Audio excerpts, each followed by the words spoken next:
Our next speaker is Dr. Wekhuizen, and I have a little introduction to give for her. So she has come all the way here from Belgium, where she did her primary and secondary school. She has a PhD in the genetics of monogenetic epilepsies that she obtained at the University of Antwerp under Dr. De Jong. And she is currently the coordinator for the European Consortium on the Genetics of Rare Epilepsy Syndromes, or Euroepinomics. And that is, I think I had 26 countries, or 26 centers, but now it's growing in over 19 countries in Europe. She has been a visiting professor at a number of different institutions, and she speaks Dutch, English, French, Spanish, Italian, and German only. She did say that some of those were only basic, which is clearly better than any of my grasp of any of those languages. She has given lectures throughout the European Union, a number of universities and conferences, and her publications are many and varied within the kind of alphabet soup that is epilepsy genetics. And she is going to talk to us about kind of gene discovery in KCNQ2 and genetic mechanisms of epilepsy.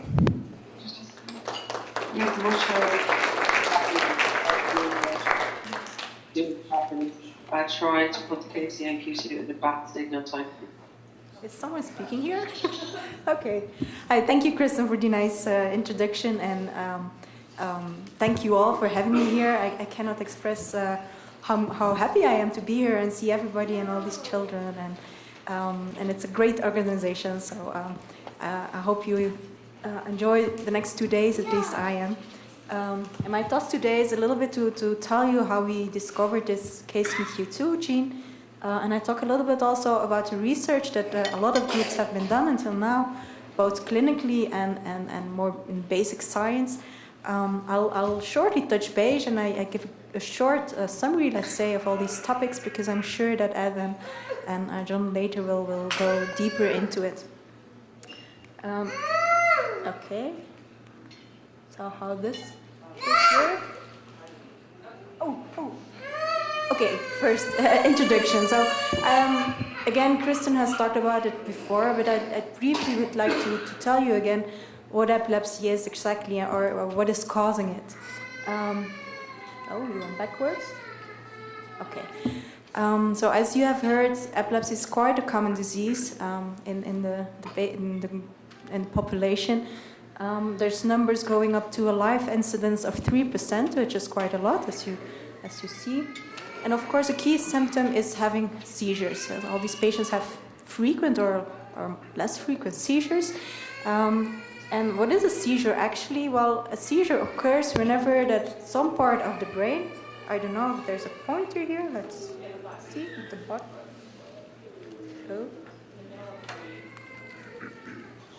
Oh, yeah, of course. So, and as Kristen also has explained to you, such a seizure can occur in a very focal part of the brain. So when a group of neurons in this part of the brain starts firing at the moment that they shouldn't, you have a focal seizure. And this is the, what is happening here? Okay. And as you can see here, you can measure this activity of the brain on an EEG. Sometimes you have a more generalized seizure, and at that time the whole brain is actively firing, and you can read this on the EEG as you see here.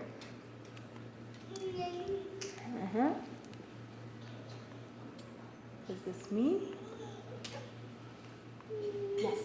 And to understand how this can happen, how such neurons or nerve cells, how they suddenly can be hyperactive, I think it's good to know a little bit about the normal functioning of nerve cells. And you see an image here. I'll go and walk this way. Normally, all nerve cells, they are connected to each other, and they communicate with each other mainly by electrical signals. So an electrical signal, it starts somewhere in the cell body, and it travels all the way down to the end of the nerve cell, the neuron. And at that point, this electrical signal, which we call an action potential, is translated into the release of molecules we call neurotransmitters, release in a way that they can interact with the next neuron. And in this way, they communicate, nerve cells. Now, in this generation of these electrical signals, the action potentials, ion channels are very important. And what are ion channels? They're little proteins that are in the membrane of the nerve cells, and they can let pass charged molecules, the ions. And by this passage of ions, you get an electrical signal or an action potential. And here you have another image of a neuron, and as you can see, all these letters here, KCN, KV21, there's HCN, all these are different types of ion channels spread out all over the neuron, and they all contribute to this action potential and the excitability of the neurons. Oh, it goes a bit faster than I thought, but what I want to show you here is, this is a scheme, let's say, of such an action potential. So this is an electrical signal, and to generate this in the neuron, there's a lot things of happening. And there's one part, this part that's going up. So this is the excitatory phase of the electrical signal. At that point, it happens when ion channels open and sodium ions go into the cell. And then there's a second part of the action potential. This is the inhibitory phase, let's say, and this occurs whenever that potassium channels open and potassium ions can go out of the cell. So this is a very complex process, and not only sodium channels and potassium channels are important, but a big bunch of channels that all contribute to this excitability of neurons. So in summary, epilepsy actually occurs whenever there is a disturbance in this balance of excitatory and inhibitory forces in the brain.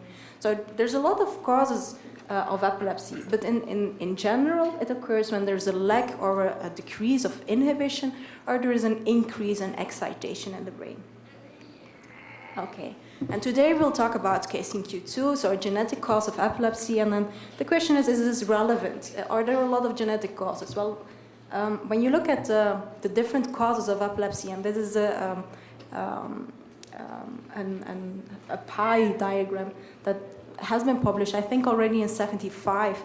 As you can see here, there's different causes of epilepsy, often lesions in the brain as stroke or brain tumors, or etc.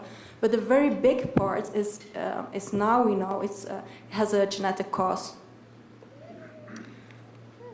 And KCNQ2 is one of them. So this is a list. Of course, you don't have to memorize them. It's a list of all genes that have been linked to epilepsy, a lot of letters, a whole alphabet. And I colored the ones, the ion channel genes, so the genes that encode for ion channels, in blue. And as you can see, it's not only about ion channels in epilepsy, but they still play a very important role in the mechanisms of epilepsy. Okay. Yes. Okay. So I'll start, of course, by talking a little bit about KCNQ2 and how we discovered this gene or mutations in this gene as a cause of KCNQ2 encephalopathy. And shortly, just to situate a little bit KCNQ2, it's a potassium channel, as you probably all have heard in the meantime. And potassium channel genes are very important in human. There's more than 70 of them, and they're all divided in different groups or families, and they all have names starting with a K and then a lot of other letters. And there's one group of potassium channel genes, and that's KCNQ genes. And there's 5 members of them, 1 to 5, and they're very important in humans. And the reason we know that they're important is because we know when they don't function well, something is happening. As you can see here, there's KCNQ1, and when there's mutations, patients can have cardiac arrhythmias. There's 2 and 3, as you can know, that lead to epilepsy. And then there's 4, and when patients have mutations there, they get deafness. And the differences in these diseases, it all has to do with the expression of these genes. And these proteins, they are either expressed in the ear, or in the heart, or in the brain. So of course we talk about KCNQ2 today. It's a voltage-gated potassium channel, and it's important for the, as you see there, this subunit of the ion channel. And it's responsible for this part of the action potential, so the hyperpolarizing part or the inhibiting part of the electrical signal, let's say. So it's important for the stabilization of neurons and for inhibition in neurons. This is the structure, so the gene encodes for a little protein, and this is the structure of the protein. It has different parts. There is one part that is charged, and this is important for sensing the voltage changing in the neurons. And actually what they do is that they form a complex with 3 other subunits, often 2 KCNQ2 subunits and 2 KCNQ3 subunits. And by coming together, they form a gate or a pore where ions can pass through. And I'm sure that Ed will talk about that later in more detail.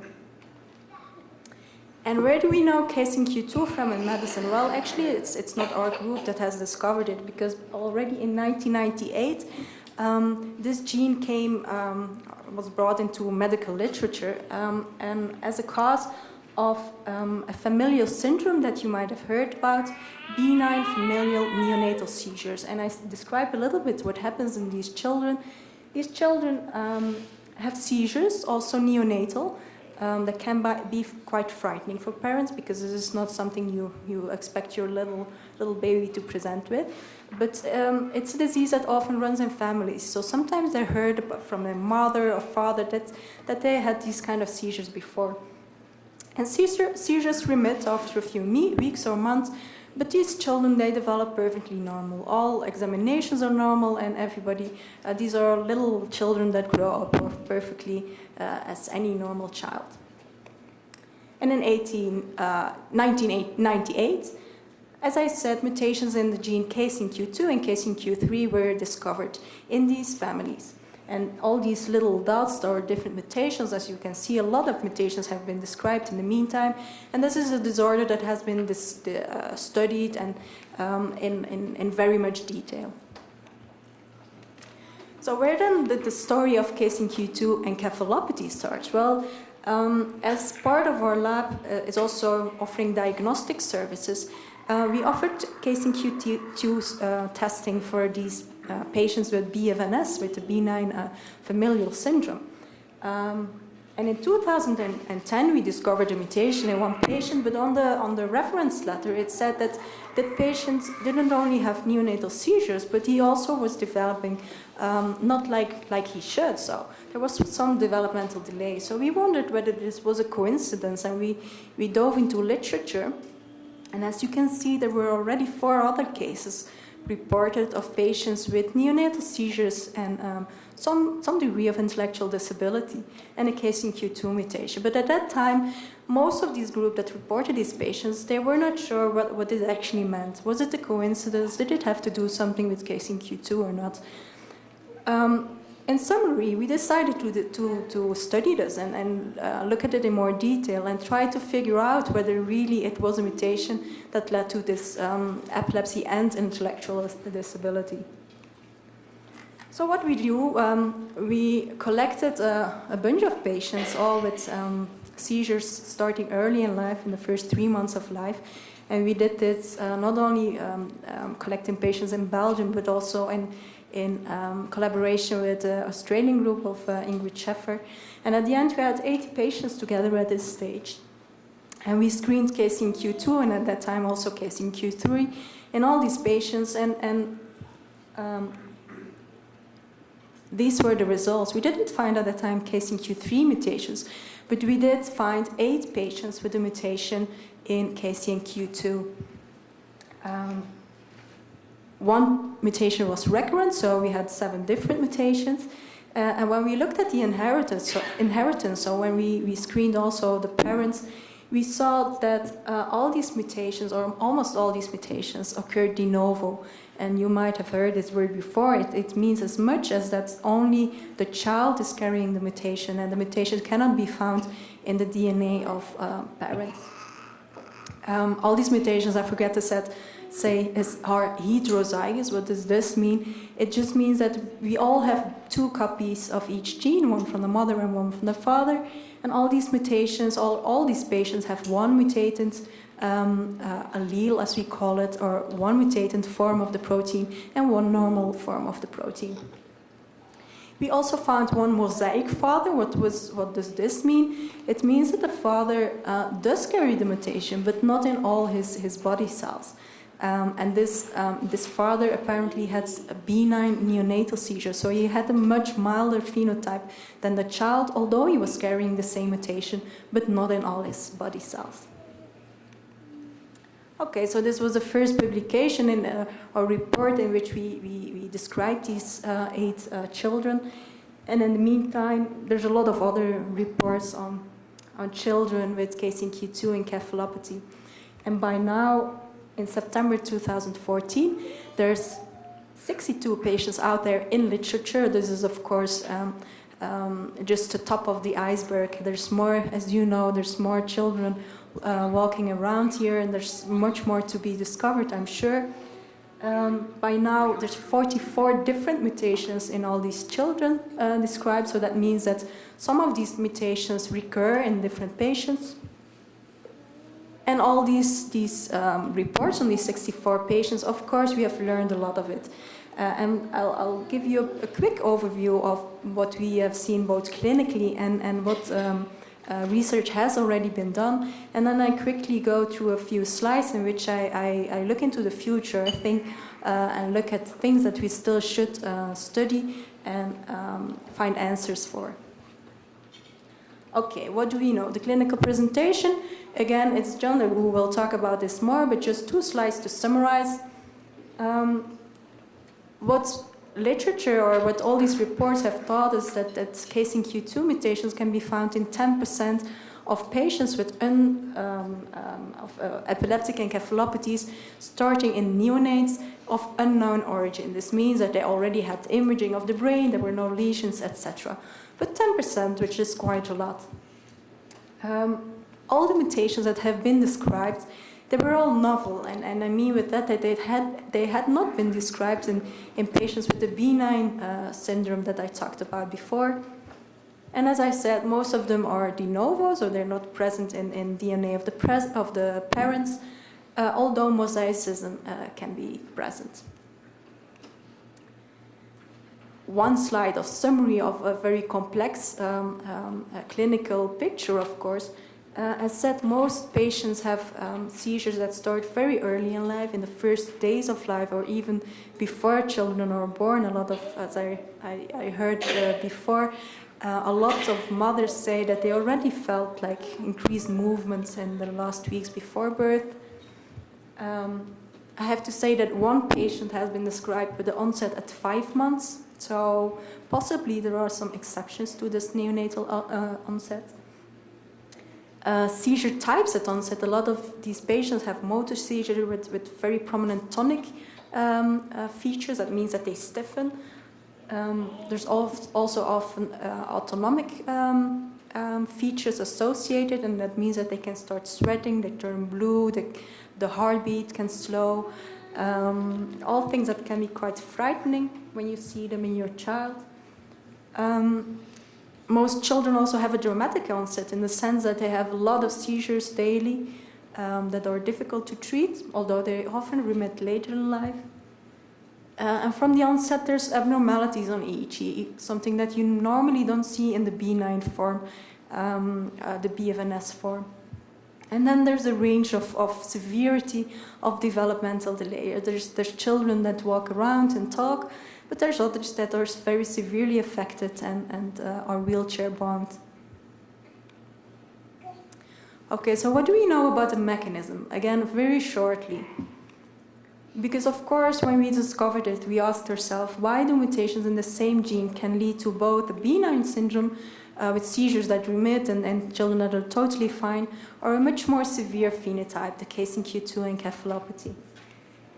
Well, this BFNS, it has been studied a lot. It is a syndrome that has been known for many years. And without going into detail, we know that now that when this channel works for 20 to 50% less than he should, you get the benign syndrome. So the question is then, when do you get this severe form? Well, the very advantage of having ion channel mutations is that you can study them quite well. You can bring these channels into cells, often researchers often use oocytes of frogs, and you can bring in the mutated ion channels, and then you can measure the current that passed through it. So what the group of Germany did, they modeled all these mutations from our first paper. And again, don't try to make it too difficult, but this is a summary of what they found. The first block is showing the current that you measure in the totally normal channel. And this is the current that you can measure when you bring in this mutated protein together with the normal one, as it's normally in every human being, because you have the normal healthy form of the protein too. And as you can see, there is a more than 50% reduction of this ion current. And this is what we call a dominant negative effect. And what does that mean? That means that this mutated protein, the protein with the mutation in, it negatively affects the normal working protein that you also have on the other chromosome. And this was effect for 5 of the 7 mutations that I studied. So again, this mechanism, it probably doesn't explain everything, but it's the most important basic mechanism underlying KCNQ2 encephalopathy. And in summary, they have a bigger effect on the negative effect on the protein than the B9 mutations. And then I just added this one slide, and this is a study that has been published already in 2005. And it's quite interesting because actually we already knew that mutations with such a dominant negative effect could cause a more severe phenotype, or at least in mice, because this is a group that grew mice that did have a dominant negative mutation in this channel KCNQ2. This was a mutation that at that time had not been described in patients or in humans before, but they did see that these mice, that they did not only have seizures as they expected, but they also had impaired spatial learning, and they made do this mice different tricks and work in mazes, etc. So already at that time in 2005, there were some suggestions that dominant negative mutations in KCNQ2 could lead to a more severe phenotype. So in summary, this is a little bit what KCNQ2 gives. It can give a whole spectrum of severity of disorders, going from the very benign part, this signs of benign familial neonatal seizures, to the very severe KCNQ2 encephalopathy, with mutations that are mostly inherited in the benign form and de novo in the more severe form. And probably the effects of every specific mutation is causing this difference, together with our genetic background that each of us has and carries along throughout life. Okay, can we say something, or have we learned already something about the treatment? Well, all these are case reports until now. We know what these patients, 64 patients, have been treated with. And we can see how they react to this treatment, but there's no direct prospective studies done yet. But just one summary. There has been some reports on the effect of sodium channel blockers in patients with KCNQ2 encephalopathy. Now, sodium channel blockers is a big group of anti-epileptic drugs with names as you might recognize: carbamazepine, phenytoin, oxcarbazepine. It's very currently very often used drugs. They're very common. And there are some reports, I think 3 by now, that say that a lot of the children, but not all of them, react quite well to these drugs, at least for the seizures. I'm not talking about outcome yet. So several of these reports have suggested that patients should at least try one of these drugs. And why? Okay, yes, this is a slide I forgot. Why? Because of sodium channel blockers, we were talking about potassium channels here. What is the reason that children react well? Well, it's a hypothesis, but as you can see here, both these channels are expressed together, close to each other in the neuron. So probably when you affect one, you can also affect the function of the other one. And then there's retigabine, a drug that a lot of you probably have heard of. It's a drug that has been developed already several years ago, but although it's quite new, and it's a drug that opens the potassium channels. So theoretically, because we know that in patients with mutations in KCNQ2, this channel doesn't work very well, potentially it could have an effect in these children. And until now, we have some data in vitro, so in cells. As I explained, we can bring mutations and this channel into oocytes. And this is one graphic that shows what retigabine does in these mutations.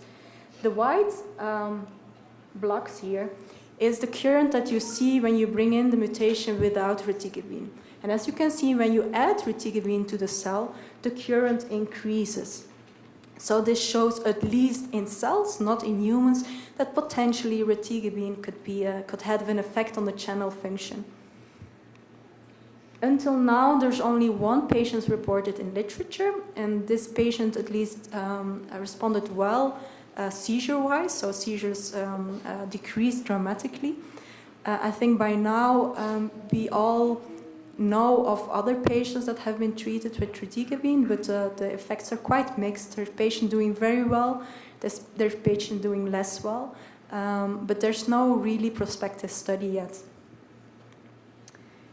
And this brings me to the next slide. What do we know already about the origins of the intellectual disability of KCNQ2? And Kristen has talked about it before, and I just want to have one quick remark. Kristen has told us it's probably very complex, and I think indeed it is. And the seizures probably do play a role in the developmental delay that we see in these children. But on the other hand, there's no strict correlation. You might all know little patients that had seizures only for a few weeks or a few months, but still they're not doing well, and others that have frequent seizures and are doing much better. So seizures are not the only thing. And there are some functional studies, and again I show you this slide of this mouse that they developed with dominant negative mutations. There's some studies that suggest that it's the mutation itself and the ion channel that's not working properly that directly leads to intellectual disability or developmental delay. Because what this group did, it's quite a complicated construction, but they can switch on and off this mutation. So they can make sure that the mice develop normally in the early life, neonates, but then later when they grow up, they can switch on this dominant negative mutation. And what they see then is that these mice, they have a few seizures, but not that much, but they still have this impaired learning. So this means that it's this impaired learning, it was not an effect of the seizures, but it's really occurring because of the defect in the ion channel. Okay, so this is a little bit in short, in a nutshell, what we know by now. But of course, there's a lot of questions that remain, and I quickly go through it with you. First of all, there's a lot of clinical questions, and I think that those are the questions that come up when you talk with each other and when you compare your children. There's thousands of questions. What is the range of onset of seizures? I said there's one girl with an onset at 5 months. Is this something common? Is it something very uncommon? Are there other children like that? Are there additional clinical features that are very typical for patients with KCNQ2 encephalopathy? Or are they just coincidence and for every child that is different? And I list a few of these things. I have parents that tell me that whenever their child has seizures, there's a very pronounced acidosis in the blood, and it has to be treated. Is this a coincidence, or is it something we see in more patients? There's a lot of patients that have severe behavioral problems, irritability. Is this a common thing? How do we treat this best? Several patients have also some autistic features. And then there's question, of course, what's the role of seizures? What's the role of the frequency of seizures? And what's the relation with the developmental outcome? And of course, what's the best treatment? And the first thing to try to figure it out is just by watching the children and see how they react to drugs, both to existing drugs that we already use in practice, or should we think about developing new drugs, new potassium channel openers with maybe less side effects than reticabine that we have now? And what is not only their effect on seizures, but also what is the effect of using these drugs on the developmental outcome? And I know one of the ways to approach this is patient registries and take all the histories of all these patients. And I discovered that there is a patient registry here in the States that I believe it's set up by Ed's group, which is it's a beautiful thing. Of course, patients organizations, Facebook groups are very important here. In Europe, we're not that well organized yet. I try to collect patients a little bit ad hoc. That means that I contact my fellow researchers and ask them, whenever they diagnose patients, please let me know, because I collect these patients and I review their history. And by now I know of 23 additional patients in Europe. 7 of them come from Belgium. The rest comes from other countries throughout Europe. 8 of them carry a new mutation that has not been described in literature before. And by now there's 5 additional patients that I know of that have been treated with reticabine, as I said, with mixed result. We tried to set up a trial together with the group of Pasquale Striano from Italy, but unfortunately we didn't get funding at one hand, and at the other hand the ethical committee had some remarks, because recently, as you might know, there were some side effects reported. But we're still thinking about setting up something, because I think this is one of the questions that we should raise and try to answer. And then there's a lot of functional questions that remain. And more specifically, there's a lot of different mutations reported by now.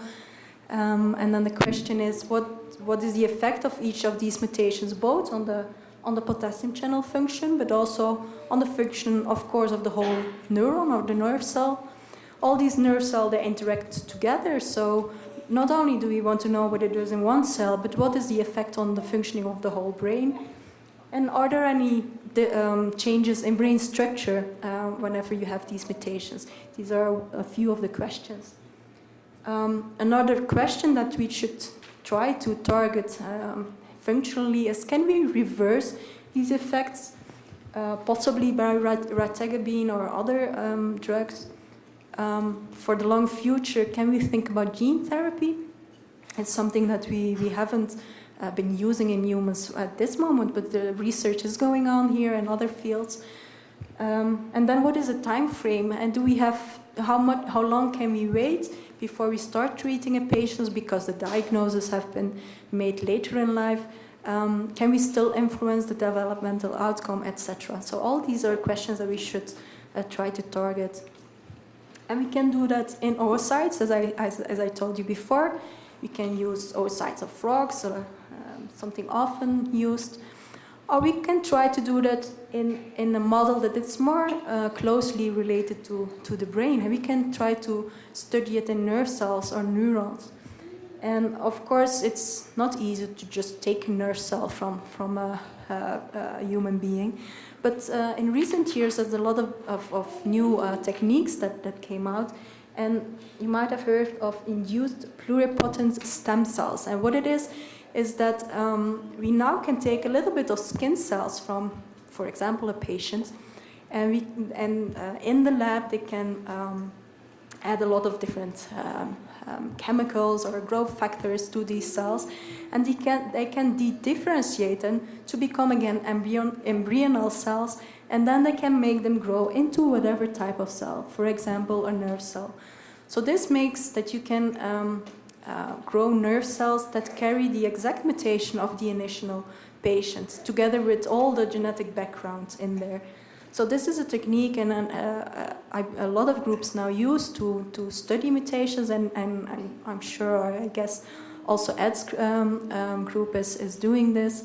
We're trying to do this also in Europe, and together with this Italian group, and some of the parents and patients have happily agreed to have a skin biopsy taken to study these mutations in more detail.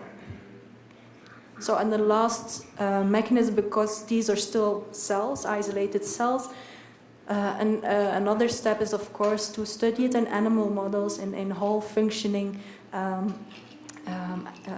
animals. But as far as I know, there's little groups studying KCNQ2 in animal models at this moment. So this was a little bit a summary, and I think that this is a future where we have to go to, and the research we have to invest in.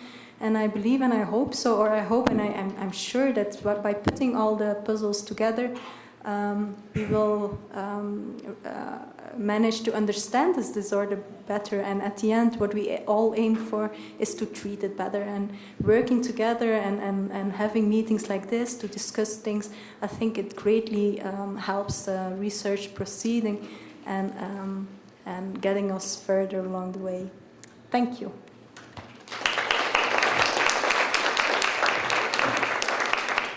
And I'm, of course, happy to take any questions. So can you describe how you work with some of the other doctors in the U.S. as well as globally? And again, repeat the questions as they... Yes. So the question is how we work together with other physicians or clinicians over the world. I must say that I've been in very close contact mostly with clinicians in Europe, because we already have a network working on genetic epilepsies. So by being in contact by email and etc., we try to let each other know about new patients. Our group has been in contact with Ed's lab.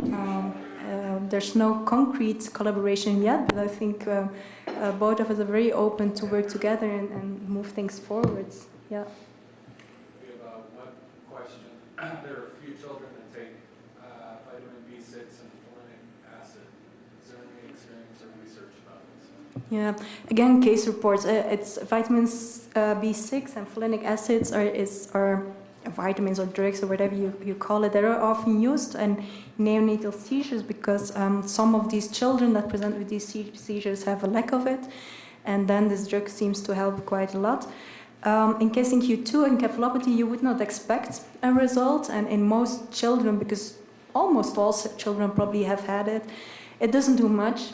But there are some reports of a few children that got it, seizures responded well, and whenever they try to take it off, seizures get worse. But we don't fully understand what is happening here. Is it also some additional genetic changes? We don't really understand well. We cannot explain it. It's a minority, though.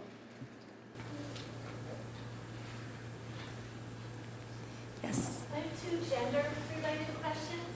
Number one, you talked about this KCNQ2 is a mutation, and there's two sets of genes, one for each chromosome. And the mutation, are you finding it's more X-linked or more Y-linked?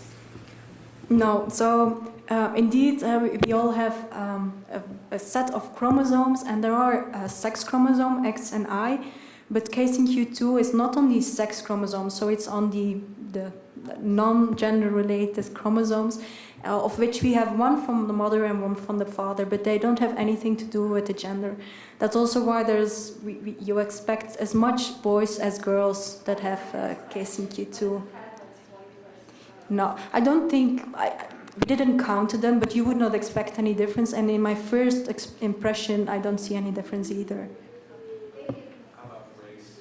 Is there any correlation between any factors, or is it just completely random? Yeah, you would expect, because it's de novo, so it just happens, you would not expect any difference between races. It's a fact that when you go into literature or in patient organizations, you probably see more patients from either Europe or the US, but I think this is a selection bias, because patients from these continents have a bigger access to either internet or either medical services and genetic testing, of course. I would not expect any differences between races. We have a question from the internet. Are there any cases of children with benign polio that keep having seizures after the first year? Yes, that has been described. There is, when you look at the incidence of seizures later in life, you see that there is a small increased risk of having seizures later, even in these benign syndromes, let's say. But what defines the benign spectrum is mostly that these children develop totally normal. So they might have seizures later, but they develop normally. Yes. Yes. Other than the neurological effects of this mutation, is there any research that shows any other multisystemic issues? Yes. I have to repeat the question. So the question was whether there's research that targets more the non-neurological features of the disease.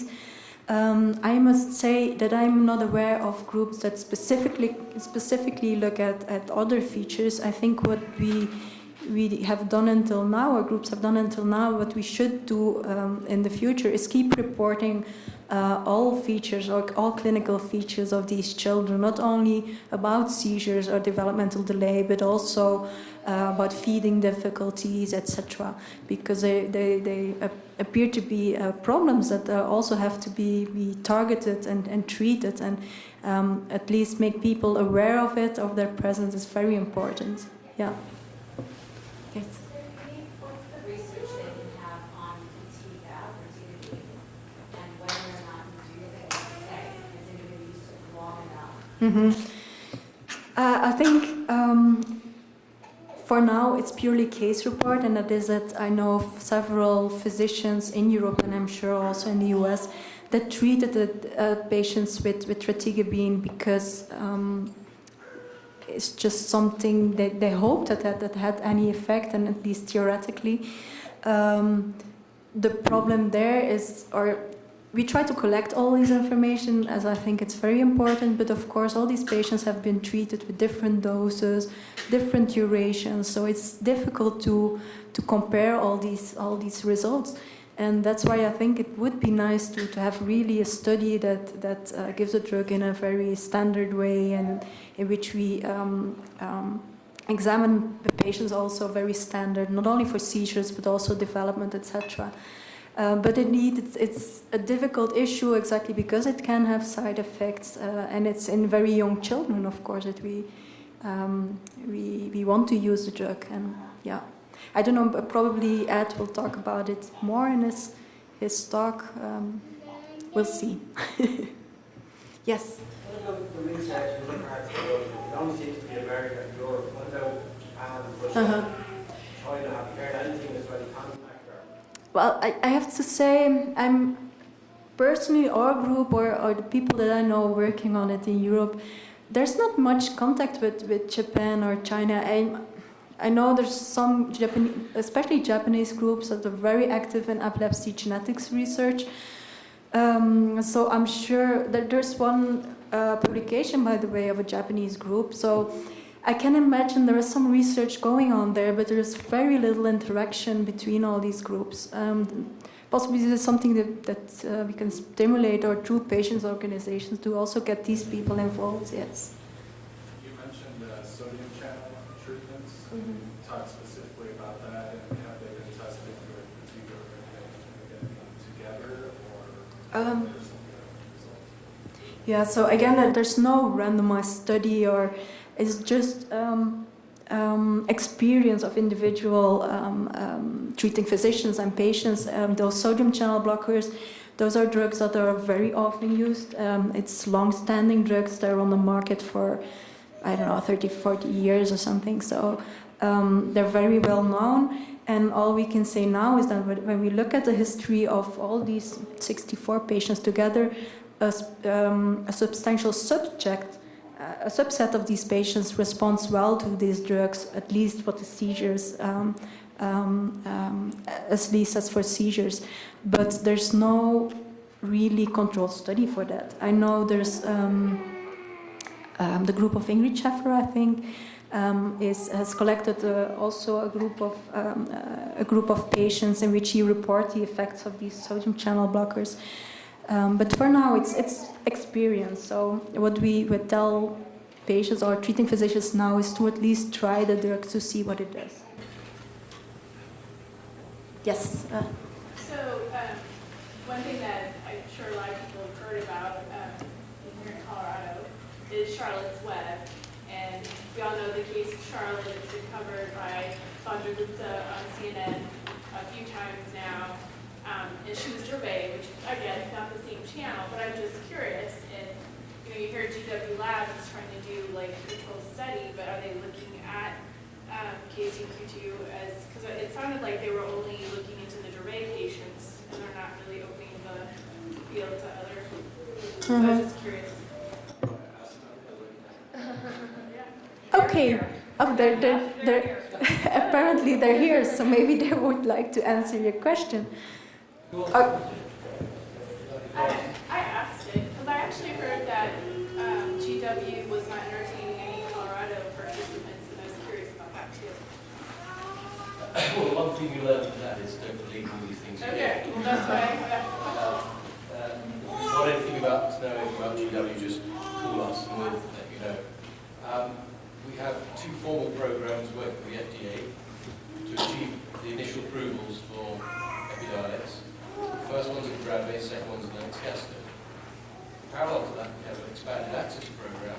We now approve about 430 children, all comers. And that's a wide range of syndromes, from about 25 or more. I'd say just at the moment we have no KCNQ2. That's not for any particular reason. We have CDKL5, Q15Q, we have Otaharas, we have the whole range. And for the future, that data and the data coming from the state programs, Georgia has signed an agreement with us, New York State has, working with Alabama and some other states. They will be generating similar data, a sort of an all-comers approach, so that nobody's excluded. The choice of the inclusion in the expanded access is not ours. It's entirely down to the physician. We say to the physician, if you'd like to treat the patient, we'll provide the material. And that will be the same for any physician from any state of the nation, including Colorado. We make no distinction about that at all. In fact, I don't think we can. So, try and, there's a lot of things on the internet about that. So essentially, there's no exclusions. And, I was in Boston last week, I'm now here in Denver. As chairman and founder of the company, why am I in Denver at a KCNQ2 company? So, we do have a lot of interest. I think there was another web question regarding Peplum and Keppra. The benefits and the side effects, and should they open the potassium channels? Whether Keppra, okay, the question is what the effect of Keppra is, whether it affects the potassium channel and whether it does something in these children. I think it's very important to know that the response to anti-epileptic drugs can differ greatly between patients in any, not only in KCNQ2 encephalopathy, but in all patients. So it's very difficult to say or to predict in any individual patients whether a drug will work or not. Keppra is also a relatively new drug that does not specifically act on the potassium channel. I do know of a few children that responded well, but then a lot of others didn't. But again, it's very difficult to say, or I would not say you should never use it or you should stop it immediately. I think as we see it now, or where we stand now, it's often a matter of trial and error. So some children might do well on Keppra and others don't, but you will know whenever after you've tried. The only thing I can say is that I know of more children that did not respond well with KCNQ2 and encephalopathy than they did, but there's exceptions to everything. And they asked about level as well. What is because we don't have that in Europe? Sorry? Sodium valproate, okay. That's also a very widely used drug.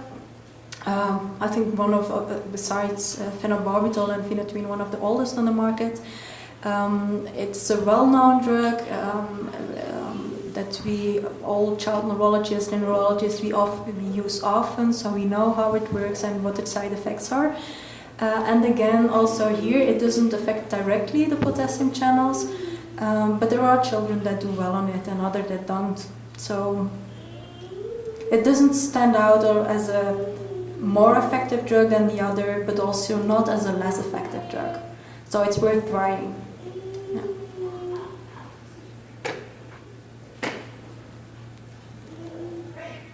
Okay.